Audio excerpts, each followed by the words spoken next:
Well, just a little while ago, one officer on scene did tell me one person is in custody. Just take a look right behind me. Avoid this area at all costs. This is why. This is the intersection of Rocky Fork and Kedron Church Road. This one, just off of Albert Drive, the entire tree was just knocked over. That mother is wondering who took her son's life, and soon she could find out who that person is. They want to make sure they don't have issues in their city. We're talking about scooters like these. They've been the source of a lot of drama. This party, it's bright and early, and it is just getting started. T-Rack is joining me. He is ready to get going. How many fans do you think can fit inside this arena? Both of you get a chance. Oh, 18,000? I'm going to say 18,001. I'm doing Price is Right style. You guys are pretty close. So the answer is right here, just a little more than 17,000. Tom Brady's 40-yard dash is about 5.28. I'm going to go ahead and try to beat that. So I'm going to start right here in 1, 2, 3. And let's see what I got. Behind this tarp is where it all happened. I think I was just in shock. Elizabeth Clemens was sleeping when all of a sudden, And it knocked the bed over against this wall, and I was out on the floor. woken up with confusion. I just thought that it was a weather-produced thing, you know. But this disaster was far from natural. This truck plowed through her bedroom, and somehow Clemens gets up on her own and walks away unharmed. She's surprised she even survived. Yes, I sure am. The first thing she did was called her brother for help, who also couldn't believe what happened. When I saw this, it just almost took my breath. And Elizabeth's bedroom wasn't the only part damaged. You can see nearly the whole house was affected. That's traffic. As a 3-time cancer survivor, she's faced death and won several times. The Lord has just been so good to me, so good to me. I've had some close calls, and I just hope that I'm doing what He's left me here to do. While she can still hear cars go by, she's thankful she's still able to get a good night's sleep. I am very grateful, very grateful.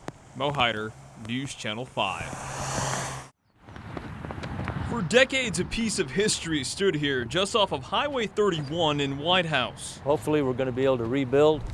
It's been around since World War II and also served as a place to help those who fought for our country. In the early 80s, this back part before it became a church was 2 apartments that distressed veterans could use.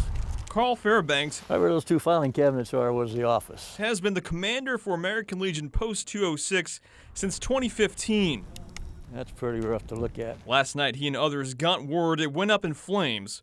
Carl saw it firsthand. The back side of the building was firing fairly high flames, and you could see that the fire was moving along the roof line toward the front. To make matters worse, the building underwent thousands of dollars worth of renovations just a couple of years ago to help make memories for the community. We have some people that come back every year for family reunions.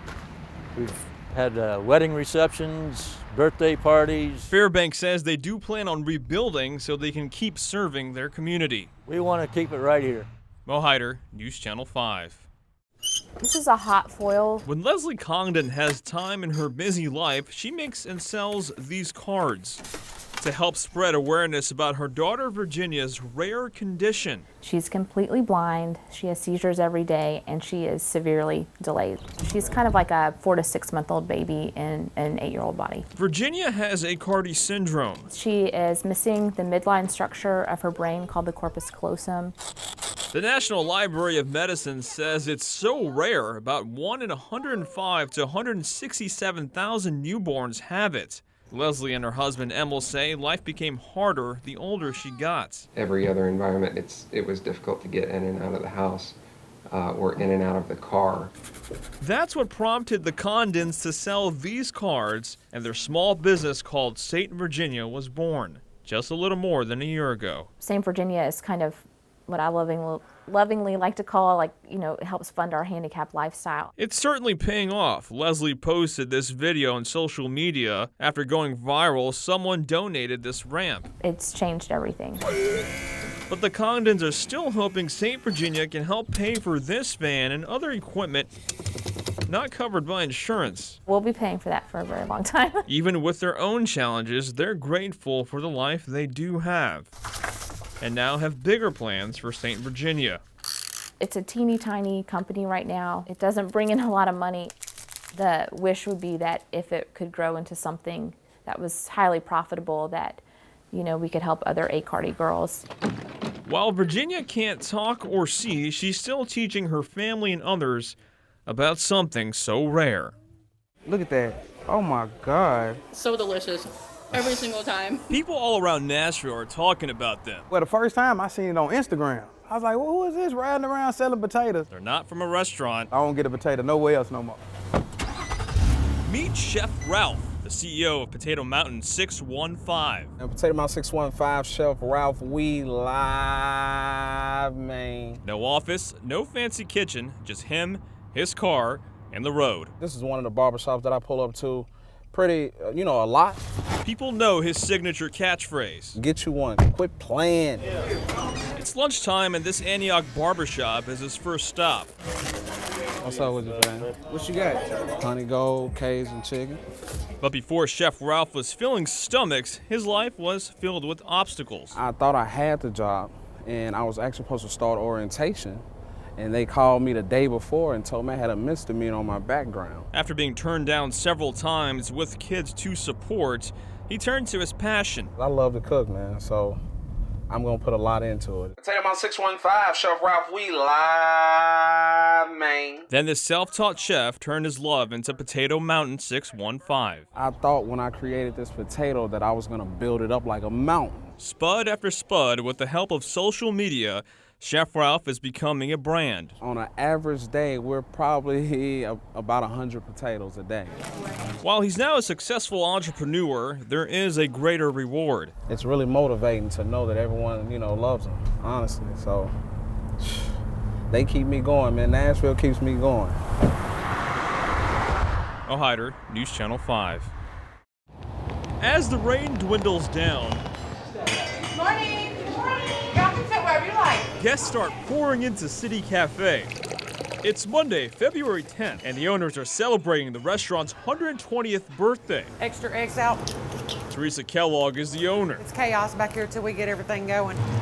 Since 1900, the restaurant has had several owners before she took over in 2014. Today is our 120th birthday. She runs it along with her daughter and husband. Times have changed so much and everything's so fast-paced. And to have a place like this to come home to and it be a family atmosphere was really important to us to carry that on. But the constant, 35 bit of humor. the loyal guests who've made it their home. He and I do the crossword puzzle together, and we do that every morning. So he brings a paper, I bring a paper too. Each with their own story. We came in '65 and we started eating here. I was in high school and our parents would bring us up here to eat. And it's the staff that helps write it. Like Donnie Appleton, who's worked here for 34 years, is always taking care of his guests. I mean, it's good moving around, good exercise. I just, that's what I do. But the kitchen is where the heart is, and the dishes all share a key ingredient. A lot of love. An old menu hangs on the wall. Mr. Nelson, who's been a regular since 1954, remembers how the prices used to be. Wood cover, coffee was a nickel. Even with all the changes decades later, it's another place to call home. Excellent as always. Hyder, News Channel 5. Bye now.